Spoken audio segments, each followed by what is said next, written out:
तो hello guys, आज हम हॉरर वीडियो देखने जा रहे हैं।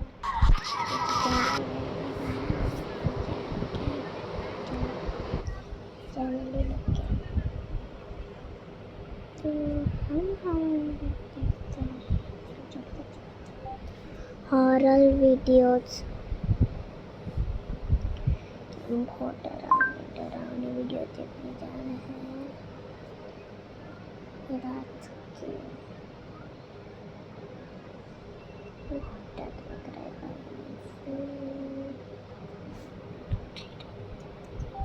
हॉरर कोरियन के ड्रामा हॉरर लगा गाइस। तो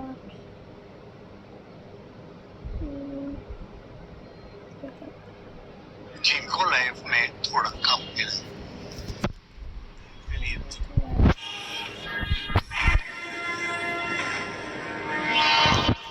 लेटेस्ट अपडेट्स के लिए अल्ट्रा चैनल्स को सब्सक्राइब करें और बेल आइकन को प्रेस करें।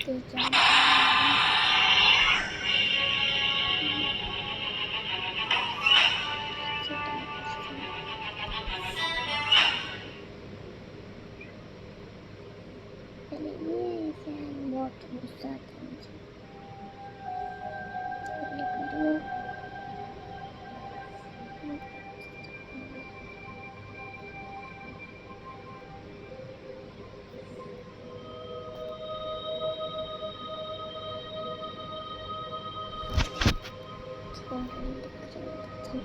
तो कहानी की शुरुआत में हम एक हाई स्कूल की स्टूडेंट को देखते हैं जो एक कमरे की दीवार पर अपना नाम और जन्मदिन की तारीख लिख रही थी। इसके बाद वह अपने फोन में वीडियो रिकॉर्ड करती है जिसमें वह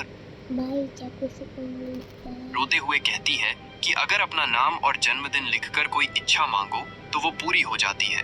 यहाँ पर वह कहती है कि मेरी इच्छा है कि तुम सब लोग मर जाओ। यह लड़की कोई मजाक नहीं कर रही थी, बल्कि बहुत ही दुखी मन से उसने यह इच्छा मांगी थी। इसके बाद उसने अपने ही हमको दिख रहा है कुछ हाथों से अपना गला बड़ी बेरहमी से काट लिया। आखिर ये लड़की है कौन और उसने इतना खतरनाक फैसला क्यों उठाया, हमें आगे पता चलेगा। इसके बाद हम कई साल बाद का सीन देखते हैं जहाँ पर ये सेया नाम की लड़की हर रोज की तरह स्कूल जाने के लिए तैयार होती है। सेया एक बहुत ही होनहार एथलीट है जो अपनी आंटी के साथ रहती है क्योंकि उसके माँ बाप बचपन में ही मर गए थे। उसी के ऊपर वाले फ्लोर में एक खोनू नाम का लड़का रहता है जो उसी की क्लास में है।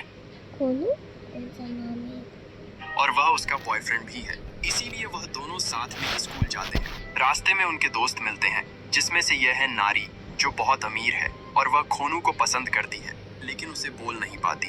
दूसरा है जोई जो पढ़ाई में बहुत पीछे रहता है और बचकानी हरकतें करता है, इसीलिए नारी उसे पसंद नहीं करती। लेकिन बाकी के लोग उसे अपना छोटा भाई मानते हैं। स्कूल में उसका एक और खास दोस्त है जिसका नाम है हाजून और वह एक टेक जीनियस है। इसीलिए जोई ने उसे कहा कि यार मेरा लैपटॉप खराब हो गया है तो इसे सही करके देगा। तभी टीचर क्लास में आकर अनाउंस करते हैं कि टेस्ट के रिजल्ट आ गए हैं और टॉप 2 स्टूडेंट हमारी ही क्लास के हैं। पहला तो हमेशा की तरह हाजून होता है, इसलिए सब लोग उसके लिए ताली बजाते हैं। दूसरा खुद जोई था। उसका नाम जानकर सारे बच्चे बहुत हैरान हुए और जोई खुद भी बहुत हैरान था क्योंकि वह हमेशा से क्लास में लास्ट आता था और इस बार तो उसने कमाल कर दिया। इसीलिए लंच के दौरान उसके दोस्त उसे पूछते हैं कि सच सच बता, तूने एग्जाम में चीटिंग की है ना? तब वो उन्हें एक गिरिगो ऐप के बारे में बताता है। वह कहता है कि यह ऐप इच्छाएं पूरी करता है। सब लोग उसकी इस बकवास पर भरोसा नहीं करते, लेकिन खोनू फिर भी इस ऐप को प्ले स्टोर पर ढूंढने लगा। तब जोई ने बताया कि यह ऐप वहां नहीं मिलेगी, तब वह सबको लिंक भेजता है। खोनू एक्साइटमेंट में उस ऐप को डाउनलोड कर लेता है और इंस्टॉल होते ही फोन का सेल्फी कैमरा ऑन हो गया। तब जोई ने बताया कि एक पेज पर अपना नाम और बर्थ डेट लिखकर अपनी इच्छा इसमें रिकॉर्ड करो और कुछ देर के बाद वह इच्छा पूरी हो जाएगी। मैंने इसी पर टॉप करने की इच्छा मांगी थी। जोई की हरकतें पहले से ही खराब थीं और उसकी यह बात सुनकर तो वह सभी लोग उस पर हंसकर वहां से चले गए। उनके वहां से जाते ही जोई के फोन पर एक टाइमर शुरू हो गया। उसने सोचा कि शायद यह अगली इच्छा मांगने का टाइमर है। अब कुछ ही दिनों में जोई का बर्थडे आने वाला था, इसलिए सब लोग उसे सरप्राइज देने के लिए प्लान बना रहे थे। लेकिन नारी को उसके जन्मदिन की जरा सी भी एक्साइटमेंट नहीं थी, बल्कि वह तो सेया से कहती है कि वह एक गधा है, तुम लोग उसकी इतनी हरकतें बर्दाश्त क्यों करते हो। वह उसकी बुराई कर ही रही थी कि तभी जोई वहां पर आ गया। तब उसने जोई से झूठ बोल दिया कि हम तो तुम्हारे बर्थडे पर तुम्हें सरप्राइज देने के बारे में बात कर रहे थे। ये सुनकर जोई बहुत खुश हो गया। खैर इसके बाद हम सिया को देखते हैं जो अपनी लॉन्ग जंप की प्रैक्टिस कर रही थी। वो एक बहुत अच्छी खिलाड़ी है, इसलिए बहुत अच्छी जंप लगाती है, लेकिन खोनू भागते वक्त गिर पड़ता है। तब कोच उससे कहती है कि तुम्हें मेहनत करने की जरूरत है, वरना मैं तुम्हें टीम से निकाल दूंगी। तब सिया उसे अपनी बातों से मोटिवेट करती है। फिर शाम को कोच सिया को बताती है कि उसका नेशनल टीम में सिलेक्शन हो गया है, इसीलिए अब उसे वीकेंड में स्पेशल ट्रेनिंग करनी पड़ेगी। सिया भी कहती है कि वह अपनी पूरी जान लगा देगी। इधर स्कूल में शाम की पढ़ाई के दौरान जोई को सिया का फोन आया, जिसमें वह अपने बाकी दोस्त से बात कर रही थी कि हमें उस गधे जोई के बर्थडे में नहीं जाना चाहिए, उस बेवकूफ के बर्थडे में जाकर हमें अपना समय नहीं खराब करना चाहिए। जोई को यह सुनकर बहुत बुरा लगा। उसने तुरंत फोन काट दिया, लेकिन फिर उसने कंफर्म करने के लिए दोबारा उसे फोन किया, लेकिन सिया का फोन उसके लॉकर में था और वह तो प्रैक्टिस कर रही थी। असल में ये फोन सिया ने किया ही नहीं था। शाम को सिया खोनू से मिलकर उसे बताती है कि उसका नेशनल टीम में सिलेक्शन हो गया है। इस खुशी में ये दोनों सिया के घर पर चिकन पार्टी करने लगे। तभी सिया ने देखा कि जोई ने उसे बहुत सारे फोन किए थे। तब वो उसे फोन करके पूछती है कि क्या तूने मुझे फोन किया था?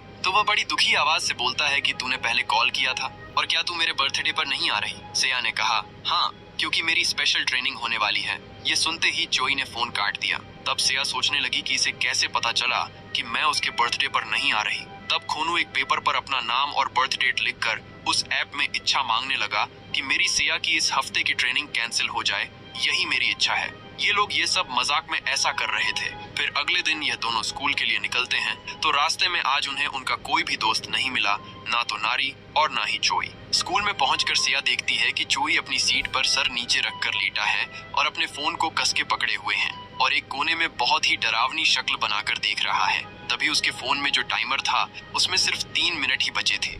सर्विस होटल्स में स्टाफ अगर कोई प्रॉब्लम आ भी जाए तो 30 मिनट्स में सॉल्व हो जाएगी, और नहीं हुई मैम हो गया तो full refund. OYO service hotels. पर मेरे कहने पे मत जाओ, तो टेस्ट करो। इसमें होगा कल वाली मछली की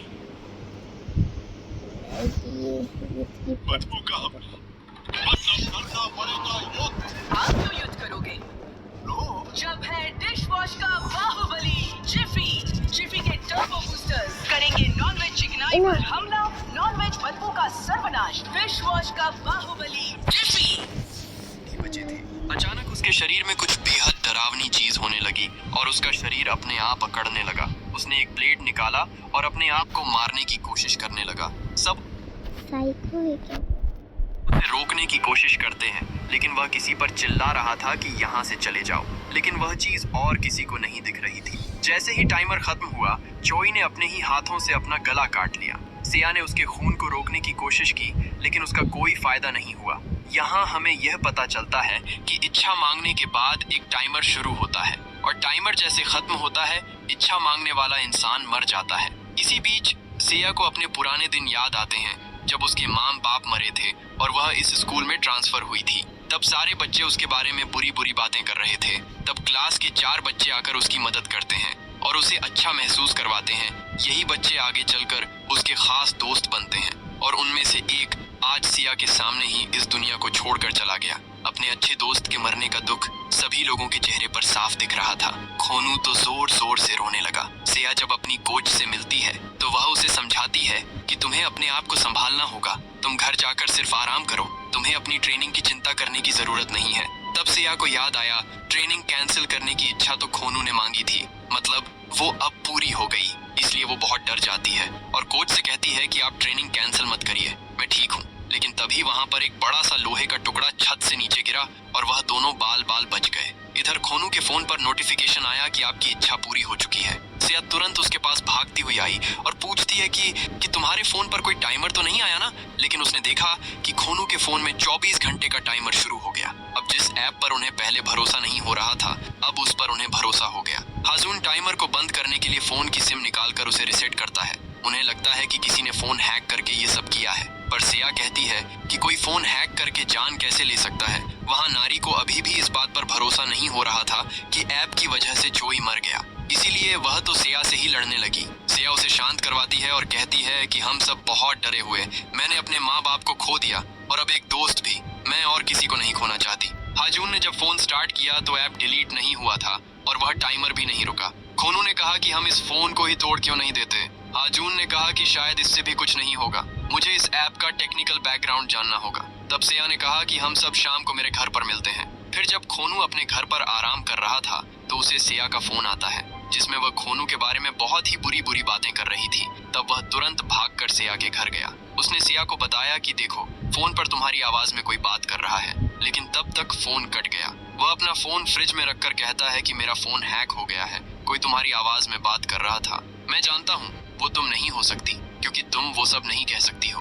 तब सिया को याद आया कि वह जोई का गिफ्ट लेकर उसके घर माफी मांगने गई थी, यह बताने कि वह उसके बर्थडे पर नहीं आ पाएगी। तब जोई ने भी उसे बताया था कि उसके साथ कुछ अजीब हुआ था। फोन पर कोई उसकी आवाज में बात कर रहा था, लेकिन वह सिया नहीं थी। इसके बाद सब लोग उसके घर पर आते हैं। हाजून खोनू के फोन को अपने लैपटॉप से कनेक्ट करके उसके सारे डेटा को पूरी तरह डिलीट कर देता है, जिसमें कुछ समय लग रहा था और उन्हें लगा कि अब यह टाइमर बंद हो जाएगा। लेकिन तभी खोनू की आंख में जलन होने लगी और वह अपने ही हाथों से अपनी आंख को बहुत बुरी तरह से खुजाने लगा, जिससे उसकी आंख बुरी तरह लाल हो गई। तभी उसने वहां किसी चीज को देखा और डर के मारे कांपने लगा और उसकी तरफ इशारा करके सबको बताने लगा। पता नहीं क्यों नारी उधर देखकर अचानक डर गई। तब अचानक खोनू का हाथ अकड़ने लगा और अपने आप ही उसकी आंखों की तरफ आने लगा। खोनू को एक आत्मा दिखती है जो और किसी को नहीं दिख रही थी। देखते ही देखते खोनू की हालत बहुत खराब होने लगी। उसके आंख और मुंह से खून आने लगा। वो आत्मा उस पर हावी हो रही थी। सिया तुरंत एम्बुलेंस को फोन करके बुलाती है। हाजून उसे संभालने की कोशिश करता है, लेकिन अब खोनू उस आत्मा के कब्जे में था। उसने पहले सिया को छांटा मारा और फिर हाजून को गले से पकड़कर टांग दिया। नारी दूर रहकर उसका वीडियो बना रही थी। वह हाजून को मारने ही वाला था कि तभी सिया ने पीछे से लैपटॉप उठाकर उसके सर पर पटक दिया, जिससे वह बेहोश हो गया। उसे जब अस्पताल ले जाया गया तो वहां सिया को पता चला कि खोनू को होश नहीं आ रहा है, तो उसे लगा कि यह उसके लैपटॉप मारने की वजह से हुआ है। उस अस्पताल में सिया की आंटी डॉक्टर थी। वो उसे समझाती है कि तुम चिंता मत करो, मैं खोनू का ध्यान रखूंगी। इसके बाद नारी सिया से कहती है कि क्या तुम्हें कुछ चाहिए, मैं तुम्हारे घर जाकर ले आऊं। सिया ने कहा कि मेरी आंटी पहले ही सब ले आई, लेकिन तुम्हारा बैग मेरे मुझे नींद आ रही है। घर पर है। मेरा घर का पासवर्ड, मेरा बर्थ डेट है, जब मर्जी जाकर ले लेना। इधर हाजून उस ऐप के बारे में पता करने की कोशिश कर रहा था कि तभी उसकी बहन का फोन आता है, जो उसे बताती है कि तुम लोगों ने एक आत्मा को जगा दिया है। असल में हाजून की बहन एक सामन है, जिसे एक बहुत बड़े खतरे का एहसास हुआ है। उन्होंने बताया कि यह एक तरह का श्राप है और उस ऐप के जरिए यह श्राप फैल रहा है। वह हाजून की मदद करने के लिए उसे अपने पास बुलाती है, क्योंकि वह खुद कहीं भी नहीं जा सकती। इधर हॉस्पिटल में खोनू की हालत और ज्यादा खराब होती जा रही थी। इसीलिए सिया ने वो ग्रिगो ऐप इंस्टॉल किया और इच्छा मांगी कि खोनू पहले जैसा ठीक हो जाए। मेरी यही इच्छा है। हाजून उसे रोकने के लिए अस्पताल पहुंचता है, क्योंकि उसकी बहन ने उसे इसके बारे में पहले वार्निंग देकर बताया था। लेकिन तब तक उसने अपनी इच्छा मांग ली। सिया ने उससे कहा कि जो भी इच्छा मांगता है उसे एक अदृश्य शक्ति दिखती है। वो चीज स्कूल में थी और वही मेरे घर पर भी। इसीलिए मेरा उस शक्ति को देखना जरूरी है, तभी पता चलेगा कि यह क्या चीज है। तभी खोनू को होश आ गया और उसकी हालत सही हो गई और वहीं सिया के फोन में 24 घंटे का टाइमर शुरू हो गया। फिर हाजून ने कहा कि हमें इसी वक्त मेरी बहन के पास जाना होगा, वहीं हमें बचा सकती हैं। सिया पूछती है, तुमने तो कहा था वह विदेश में रहती है। हाजून ने बताया कि नहीं, मुझे उनके बारे में बताने में शर्म आती थी, क्योंकि वह एक अच्छी खासी जॉब छोड़कर एक सामन यानी तांत्रिक बन गई है। इसके बाद यह दोनों हाजून की बहन के घर जाने लगे, जो कि एक घने जंगल के बीच में था, जहां कोई रोड नहीं जाती थी। जब वह घर के बाहर पहुंचते हैं तब हाजून सिया को बताता है कि इस घर की एक आदमी रखवाली करता है, जो मुझे कभी मेरी बहन से मिलने नहीं देता, न ही वह उन्हें बाहर आने देता है। कहता है कि अगर वह यहाँ से बाहर गई तो मेरी बहन मर जाएगी। तभी यह आदमी गेट खोलता है, जिसका नाम किम है। वह हाजून को देखते ही उसे साले साहब कहकर बुलाने लगा, जो हाजून को बिल्कुल भी अच्छा नहीं लगता। वो जैसे ही उन्हें अंदर ले जाता है, सिया को खोनू का फोन आता है। वह कहता है कि मैं अब ठीक हो गया हूँ, तुम कहाँ चली गई, मुझे बताओ, मैं वहाँ आ जाता हूँ। वह उसे बताने ही वाली थी कि तभी वहाँ हाजून की बहन सोही ने आकर उसे चिल्लाकर कहा कि उसे जवाब मत देना। असल में वह वही आत्मा थी जो सिया पर हावी होने की कोशिश कर रही थी, जिससे उसका पूरा शरीर अकड़ गया और देखते देखते वो पूरी तरह उसके कब्जे में चली गई। लेकिन सोही ने उसे जैसे तैसे संभाला और उसे उस आत्मा के कब्जे से बाहर निकालने के लिए तुरंत तैयारी शुरू कर दी है। उसने हाजून को एक कमरे में बिठाया और कहा, जब तक किम बाहर आने को ना कहे तुम बाहर मत आना। इसके बाद वह भूत भगाने की प्रक्रिया शुरू करती है, जिसमें वह एक धागे से सिया का हाथ अपने हाथ से बांधती है और अपने तंत्र मंत्र से वह दोनों उस आत्मा की दुनिया में प्रवेश कर जाते हैं। जहां अचानक सिया की आंखें खुलती हैं और वहां पर सोही आकर उससे कहती है कि डरो मत, ये मैं हूँ। तुम इस वक्त उस आत्मा की शापित दुनिया में हो। यहाँ से निकलने के लिए तुम्हें मेरे साथ 3 दरवाजे पार करने होंगे। इसके बाद किम पहला दरवाजा शुरू करने के लिए एक अगरबत्ती जलाता है, जिससे वहाँ तेज हवाएं चलने लगी। तब उसने अपनी एक पवित्र चाकू से वहाँ आसपास एक लाइन बना दी, जिससे हवाएं शांत हो गईं। उस दुनिया में सोही सिया से कहती है कि दरवाजे के अंदर जाने के बाद तुम पीछे मुड़कर मत देखना। अगर तुमने ऐसा किया तो वो चीज भी मुझे देख लेगी और मेरे बनाए दरवाजे गायब हो जाएंगे। तुम्हारी रक्षा के लिए मैंने तुम्हारी कलाई पर एक धागा बांधा है, लेकिन फिर भी यह काम तुम्हें अकेले करना होगा, जो बिल्कुल भी आसान नहीं होगा। इसके बाद वह पहले दरवाजे के अंदर जाती है, जो उसे उसके स्कूल में लेकर जाता है, जहां उसके सिवा कोई और नहीं था। वो टॉर्च जलाकर उस अंधेरे स्कूल में आगे बढ़ती है और इस बात का खास ध्यान रखती है कि वह पीछे मुड़कर ना देखे। तभी उसे जोई दिखता है, जो खून में सना हुआ था, और सिया के सामने बिल्कुल वैसा ही सीन होता है जैसा कि उस दिन स्कूल में हुआ था। इसका मतलब था कि वह आत्मा जोई से वह सब करवा रही थी जब जोई ने खुद को मारा था।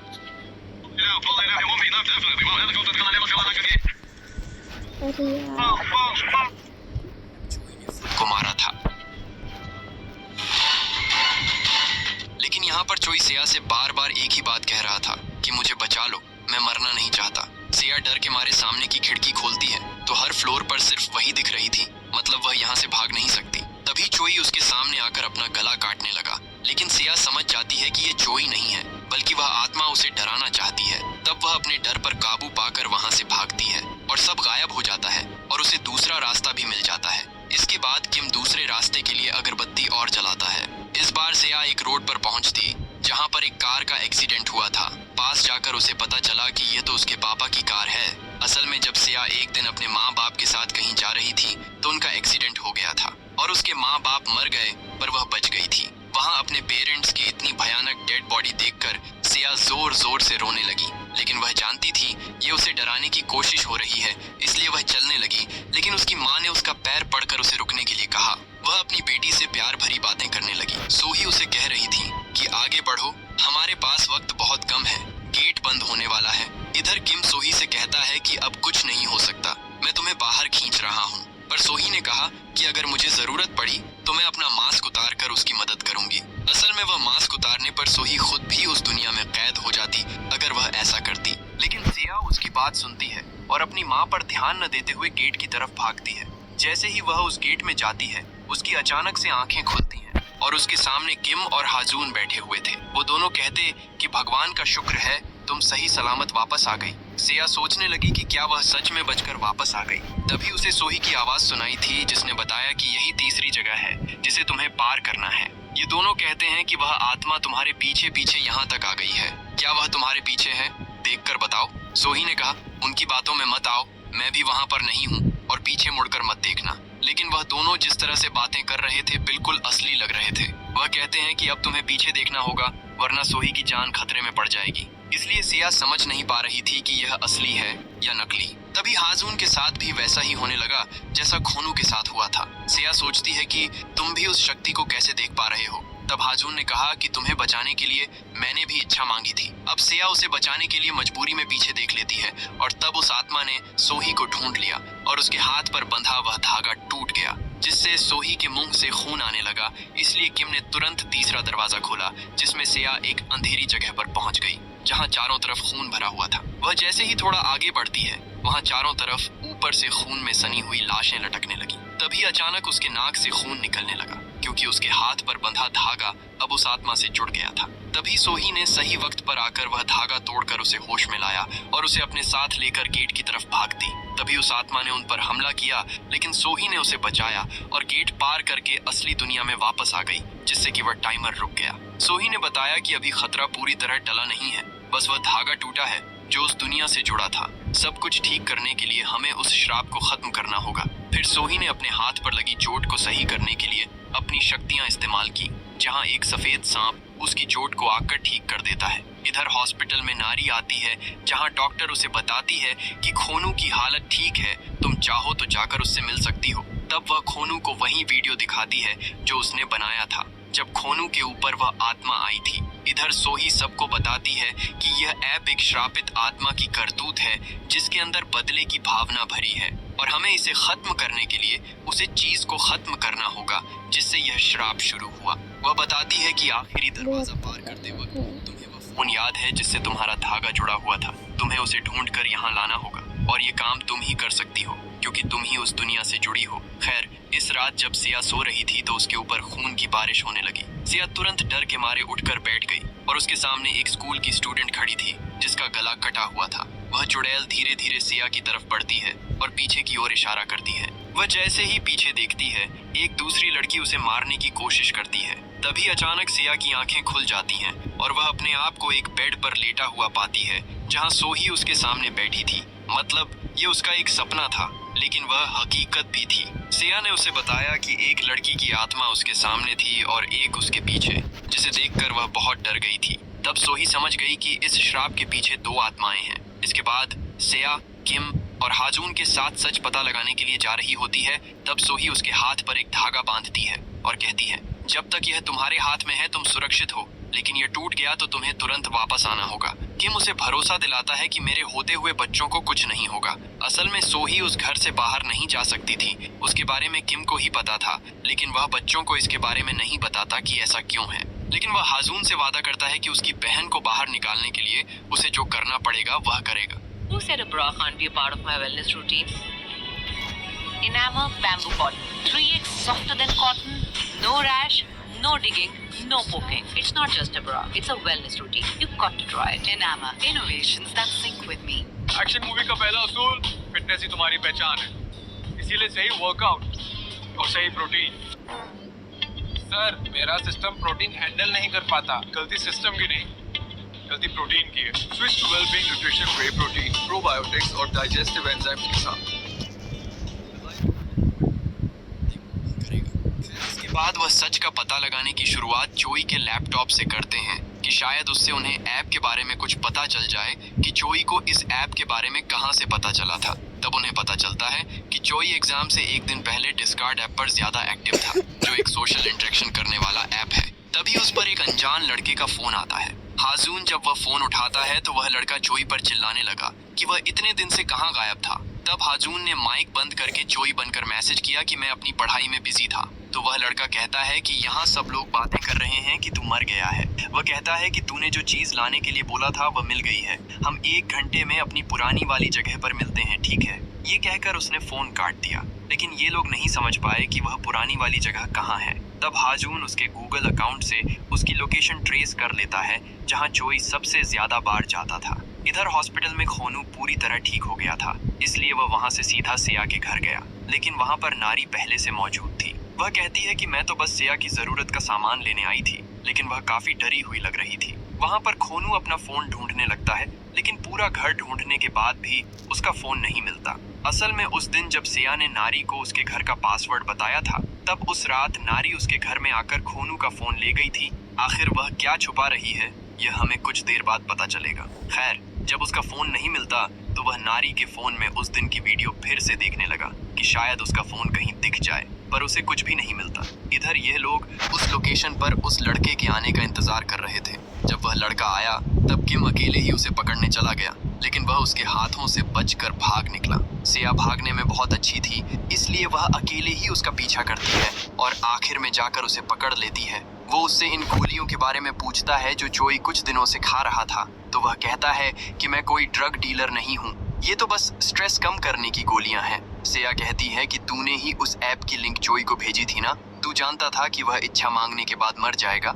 यह सुनकर वह लड़का डर गया। वह कहता है कि जोई ने भी वह पोस्ट देखी थी जिसमें उस ऐप के बारे में बताया गया था। वह एक ऐसी पोस्ट थी जिसमें उस स्कूल के बारे में भूतिया कहानी लिखी थी। मुझे नहीं पता था कि ऐसा कुछ भी हो सकता है। वह इस कहानी के बारे में बताने लगा कि कई सालों पहले हमारे स्कूल में एक सन की शामन की बेटी पढ़ती थी। ये उसी शामन ने किया होगा। यह बात तो पूरे स्कूल को पता है। और उस पोस्ट पर 2 लड़कियों की फोटो छपी थी जिनका नाम शिवोन और हेद्योंग था। इसके बाद हाजून जोई के लैपटॉप की कैश मेमोरी खंगालने लगा, जिसमें से उसे एक फोटो मिली। वह लड़का कंफर्म करता है कि लेफ्ट वाली शिवोन है और राइट वाली सामन की बेटी हेद्योंग है। तब वह लोग शामन के घर की लोकेशन पूछते हैं। वह लड़का बताता है कि मुझे वह एरिया पता है, लेकिन उनका घर नहीं पता। इसके बाद वे उस घर को ढूंढने के लिए निकलते हैं। सिया भी सोचती है कि उसने सपने में 2 लड़कियों को देखा था, तो हो सकता है उनका कनेक्शन इनसे हो। उस लोकेशन पर पहुंचकर किम दोनों से कहता है कि तुम्हें एक ऐसा घर ढूंढना है जिसके ऊपर इस तरह का झंडा लगा हो, और उस घर में सीधे घुस मत जाना, पहले मुझे बुलाना। इसके बाद वह लोग घर ढूंढना शुरू करते हैं, लेकिन पूरी मेहनत के बाद भी वह ऐसे घर को नहीं ढूंढ पाते। धीरे धीरे रात हो जाती है और वह लोग बहुत थक जाते हैं, इसीलिए वो पास की एक दुकान में जाते हैं, जहाँ की मालकिन किम की शक्ल देखकर सोचती है कि किराया वसूलने वाला गुंडा आ गया क्या। तब किम उनसे पूछता है कि हमने सुना है इस इलाके में एक महान सामान रहती थी अपनी बेटी के साथ, आप मुझे बता सकती हैं उसका घर कहाँ पर है। तब इन दादी ने पूछा कि क्या तुम उसकी बेटी के दोस्त हो। तब ये लोग उसकी फोटो दिखाकर पूछते हैं कि क्या यही उसकी बेटी है। तब उन्होंने बताया कि यह लेफ्ट वाली लड़की उसकी बेटी है, ना कि राइट वाली। तब इनको समझ आया कि वह हेदियों नहीं बल्कि शिवोन उसकी बेटी है। खैर, इसके बाद वह लोग दुकान से नमक खरीदकर उस घर के पास गए जहाँ गेट पर बाहर से ताला लगा था। इसीलिए किम ने वह गेट तोड़ दिया और अंदर जाकर चेक करता है कि यहाँ कोई काली शक्ति तो नहीं है। इसके बाद ही वह बच्चों को अंदर बुलाता है। वह घर कई सालों से ऐसे ही बंद पड़ा हुआ था, इसीलिए उसकी हालत बहुत खराब थी। वो जैसे ही उसके घर के अंदर जाने की कोशिश करता है, किम के उस डिवाइस से आवाज आने लगती है जो भूतों के पास होने का एहसास करवाता है। इसीलिए उसने सिया और हाजून को साथ खड़ा करके उनके चारों तरफ नमक से घेरा बना दिया ताकि कोई शक्ति उन्हें नुकसान न पहुंचा सके। वो उनसे कहता है कि अगर मैं 10 मिनट में बाहर न आऊं तो तुम लोग गाड़ी की तरफ भाग जाना और सुबह होने तक बाहर मत निकलना। इसके बाद वह अंदर जाकर छानबीन करने लगा, लेकिन उसे कुछ भी ऐसा नहीं मिल रहा था जिससे उसकी मदद हो सके। तभी उसे एक दीवार मिली जो बाकी दीवारों से अलग थी। उसे पता चला कि उस दीवार के पीछे एक गेट है जिसे छुपाया गया है। किम वो गेट खोलकर अंदर गया तो उसे वहां पर अजीब अजीब सामान मिले। वहां कई सारी मूर्तियां थीं और देखकर लग रहा था कि यहाँ पर जादू टोना किया जाता था। वहीं बीच में एक कोट रखा था जिसमें कुछ बाल थे और उसमें किसी तरह का जादू किया गया था। वहाँ का माहौल बहुत ही डरावना लग रहा था। इधर बाहर सिया को अचानक वो स्कूल वाली लड़की की आत्मा दिखने लगी। उसे देखकर ऐसा लगा कि मानो वह सिया को बुला रही हो, इसलिए सिया उसके पीछे पीछे गई, लेकिन हाजून उसे नहीं देख पा रहा था। वह आत्मा एक कोने में जाकर जमीन की तरफ इशारा करने लगी, मानो कि वह सिया को कुछ बताने की कोशिश कर रही हो। सिया ने जब उस जमीन में देखा तो वहाँ उनके स्कूल की एक ड्रेस थी और एक फोटो जिसमें वही दोनों लड़कियां थीं। वह तुरंत किम को बताती है कि वो सपने वाली लड़की मुझे इस फोटो तक लेकर गई। इसके बाद सारी डिटेल्स उन्होंने सोही को बताई। सोही उस घर की हालत देखकर नहीं समझ पा रही थी कि वह सामन किसी को बचा रही थी या श्राप दे रही थी। तभी हाजून को एक आइडिया आता है। वह खोनू के इच्छा मांगने वाली वीडियो का मेटा डेटा चेक करके पता लगाता है कि वह सारी इच्छा मांगने वाली वीडियो एक ही सर्वर में जाती है, लेकिन उन वीडियो को ऑथराइज्ड यूजर आईडी से ही एक्सेस कर सकते हैं। सिया जब उस सर्वर का इंटरफेस देखती है तो उसे याद आता है कि ऐसा इंटरफेस तो उसके स्कूल में कोच के कंप्यूटर पर भी था, इसलिए वो उसी रात अपने स्कूल जाती है। वहाँ हाजून सिया से पूछता है कि क्या तुम्हें याद है इस फोटो में से कौन सी लड़की तुमने देखी थी। वो बताती है कि मुझे ठीक से याद नहीं, लेकिन वह मेरी मदद करने की कोशिश कर रही थी, तभी तो हमें ये फोटो मिली है। खैर, इसके बाद सिया और हाजून स्कूल के अंदर जाते हैं और किम उनका बाहर इंतजार करता है, क्योंकि वह दोनों पकड़े भी गए तो उनके पास बहाना होगा। इसके बाद वह दोनों कोच के रूम में जाकर स्कूल के सर्वर को एक्सेस करते हैं, जहां उन सभी इच्छा मांगने वाली वीडियो में एक ऐसा वीडियो मिलता है जिससे उनके होश उड़ जाते हैं। उसमें नारी इच्छा मांग रही थी कि वह बेवकूफ चोई मर जाए। तब सिया के मन में एक सवाल आता है कि अगर उसने इच्छा मांगी थी तो वह अभी तक जिंदा कैसे है, क्योंकि उसे इच्छा मांगे हुए 24 घंटे से ज्यादा समय हो चुका है। दोस्तों, ये सवाल सच में सोचने वाला है, और क्या ये लोग इस श्राप से मुक्त हो पाएंगे या फिर इससे अपनी जान गंवा देंगे, इन सब का पता आपको इस वीडियो के सेकंड पार्ट में चलेगा, जो आपको 1-2 दिनों में मिल जाएगा।